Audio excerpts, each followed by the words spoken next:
खुलुमबाय लोगोफोर नोंथांमोनखौ फिन खेबसेबाव आंनि गोदान भिडिअ बरायनो बावहरनाय थाबाय दिनैयो बड' सिनि आर्टिस्ट एस'सिएशननि एवार्ड श' दङ बेवहाय थांनो थाखाय आंबो मेकआप सेकआप लानानै रेडि जादोंलै बङाइगाव दालिगावआवहाय दा जोङो सानावनो थांनो ओंखारदों मिटिंनि थाखायबो बिनिफ्राय सोर सोर गेस्ट फैयो बिनिफ्राय हरावबो हायोबा पारफर्म नायबोनोसै नोंथांमोनाबो जुदि आंनि भिडिअखौ नायनो मोजां मोनो अब्ला नायलांबाय थाब्लानो जाबाय आबो पामपुलि मोनफैबाय जोंना नै आंखौ नायलाय ओमफ्राय साफा जाबायथ' साफा नुबाय आब' फार्स्ट टाइम आंनि ब्लगाव आब' मोजां ना आब' बेसेरि एकदमबारे थियेटाराव बेस्थ' सिजन मोनसे जोबनासो दासो फ्रि जादोंना आब' दा जोंहा ज' थांसै औ आंहा आब' पामपुलिनो एसे कारलि खालामना होननायदों देलायनो नागिरदों आं कारलि खालामना लाबाय हारसिंनो ओमफ्राय आब'आबो एसे बानायनो सिलाय साइज जानांगोन ना ओरैनो बुरिबाय कमेन्ट मोनथारो सिख्ला जानाय जेबो बुरै नङा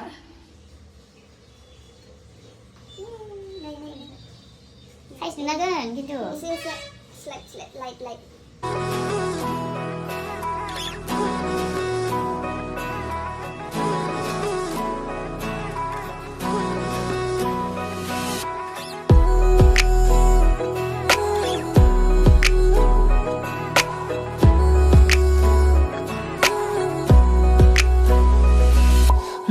sabarnai jarum sikla megon besrangna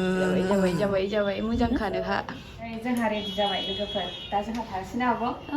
दा बयखौबो मानसिफोरखौ लोगो मोनलायसै औ गाखोदो नोंसोर मा थांनो नागिरदों सानैजों नोंसोर सानैजों मा थांनो नागिरदों बिदि जायो आब'आ मानो गाखोफालाबायखो मालाय डेटिंआव थांनो नागिरनायाव kabab में हड्डी lo लामाया आंनि बागै berat गाज्रि एसे खामानि होआखै जाथारलानो सासेयाव नै बिराद गरम जोंनि थाखायनो एसि होनो मोनाखै गारियाव ओमफ्राय नै बेसोरा आंहा अभारल'ड जाबाय जा गरमाखै बिरादथिं गरमनानै फांखा फिसा बिराद गरमखा माने बोथोरानो गरमखा आरो बिनि सायाव आखाइ लगानबावबाय आरो सान्दुं आरो जाफुबाय जों बारा गरम मोनाखैना ओमफ्राय थाबायना मानसि नों मानसियानो एसे गरमखा होनदां बिराद गरम मोनखायो आं नैबे मोनो बे माने थान्दाथाय बे थान्दा गगा मोनदों आंबो गगासो मोनलाबायो ओरै थाबथाबावसो दं मोनहैसिगोन जायखिया र' टेनसन गैला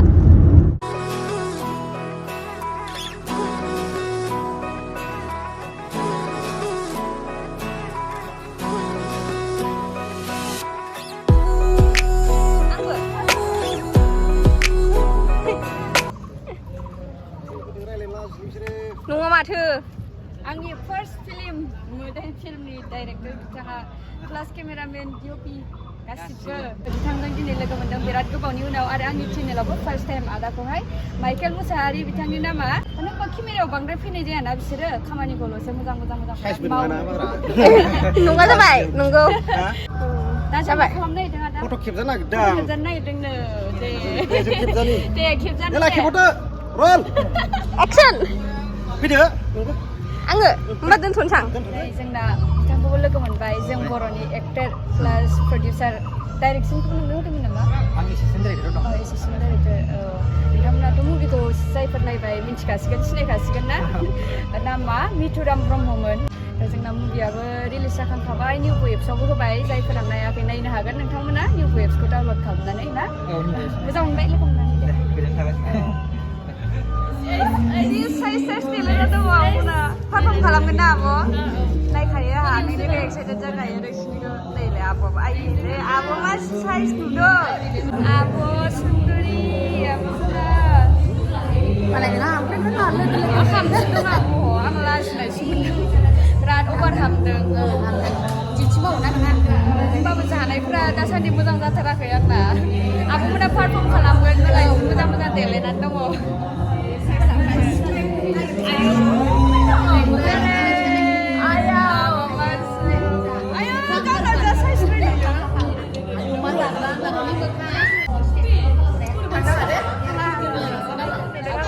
जादों आबो सिखौ लाखांबाय आबो माखौ हर मोजां ना दंसोलाय आबो मोजां बिबार ब्रेन्डनि सेम दख'ना सेम ब्लाउस सेम कालारनि गानजोबदों ओमफ्राय पारफर्माबो बिराद मोजां जाखायो आं माने मोजां जागोनखौथ' आसा खालामो खिन्थु बारा प्रेक्टिस मोजां मोनासैना जोंबो आबो आंथ' नायलांखायो नोंसिनिखौ बाखि जेखौबो नुलाङाबाबो नोंसिनिखौ नायलांखागोन आरो आब'नि मुनि लोगोफोर थाबाथ' बयबो सिनायखायोना बेथ' एबार फैनोबे गैला एबार दासो खोन्थानो नंदोंमोन आं फट' लानोसै आबो बागि मा खबर मोजां ए दे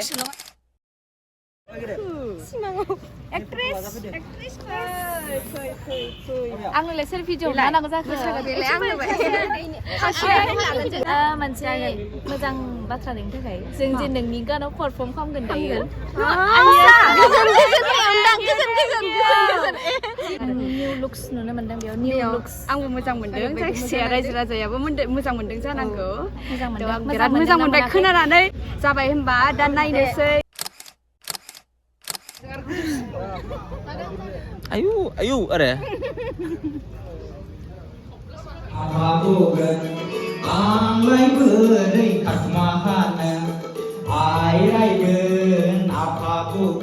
बाजै हेल' होनदो आदा अम प्रकाशनि बाजै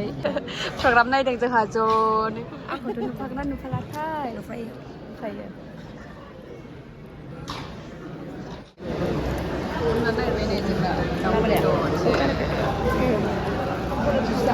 आब' जादो जादो दे औ दे आं संबाय बिराद गोथाव नोंसोर मा खालामफैदों थांसै लिंबाय माबा मोसाया ओंखामल' जानो फैदों होनबा जोंबोथ' ओंखामखौनो जानो फैदोंमोन खामदोंमोन भिडिअ'आनो मारै जाखोथाय मिन्थिला खावब्ला सिब्ला जाजोब्बाय मा होनदों आदा मा होनदोंमोन आदा जेबो गैला आदाया बेदर जाना हाथाय एरगासिनोमोन ओमफ्राय केमेरा फैनाय लोगो लोगो गैला बन्द' जाबावबाय थिगसे जादों दां अमालाय दाउलाय जेबो नङा दा जेबो नङा magazine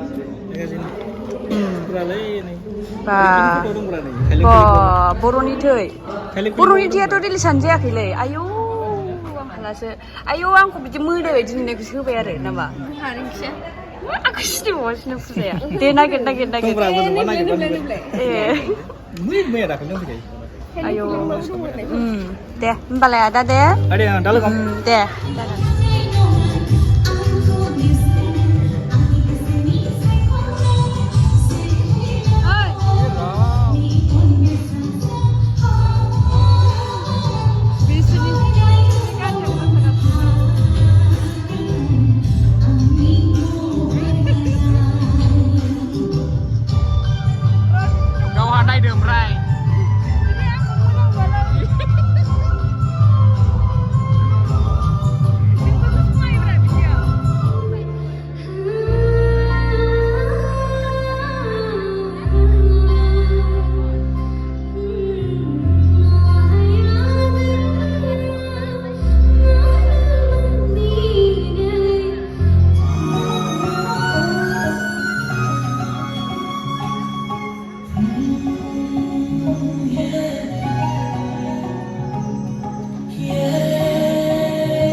Bhattacharya Award for Best Actor Male. रुंसारि दिलीप बसुमतारी बिथांनि जोनोमा आथिखालनि उदालगुरि जिल्लानि सिङाव थानाय नाग्रासारा गामियाव 1975 इं मायथाइनि 6 अक्ट'बराव जादोंमोन। बिथाङा सासे गोदान मुगानि राफोद फावखुंगुरमोन। बिथाङा अननायनि दौलें, सिमा, खुगा गेवा आरो गोबां सावथुनाव फाव खालामदोंमोन। लोगोसेनो बिथाङा गोबांथार मिउजिक भिडिअफोरावबो फाव खालामदोंमोन। बिथाङा थांनाय 2015 इं मायथाइनि 9 सेप्टेम्बराव अबथि लायै बे बुहुमनिफ्राय जोंखौ नागारनानै थाङो। The nominees are The winner Dilip Bosumtari Award for Best Actor Male 2021-22 goes to Om Prakash Kerkatan.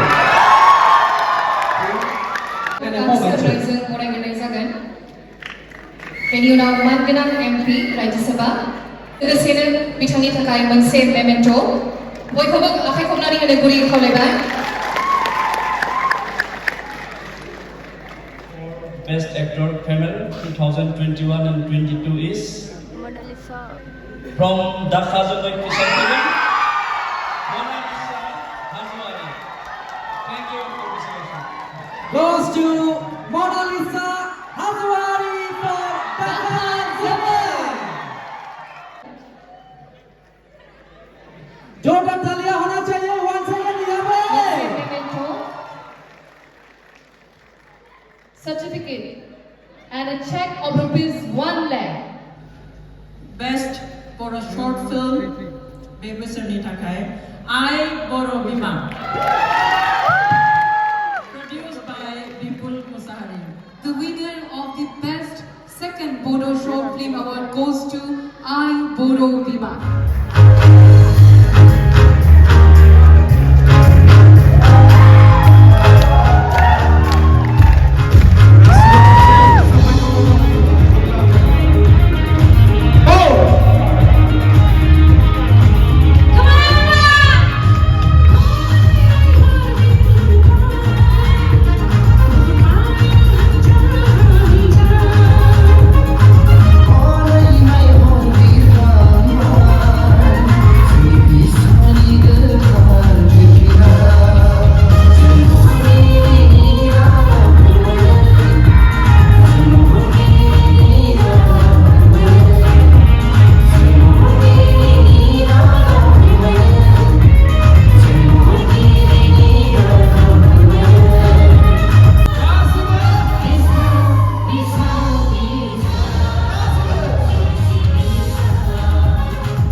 जों दा थांफिननो नागिरबाय मोनानि खेबसे ओंखाम जाखांबावनानै फैबाय जोङो रुमाव थांनानै संना जाहैला होननानै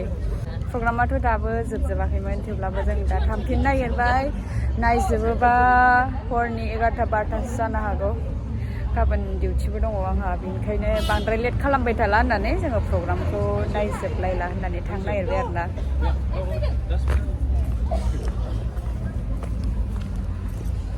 जोङो दा थांफिननो नागिरबाय आङो गासिबनिबो पारफर्म खालामनाय भिडिअखौ बेवहाय होजोबनो हायासै बिनि थाखाय नोंथांमोना गाज्रि मोननो नाङा मानोना आङो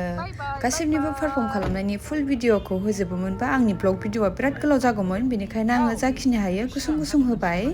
बयनिसिमबो आंनि भिडिअखौ जोबजासिम नायनायनि थाखाय थेंक इउ सो माच लाभ इउ अल बाय बाय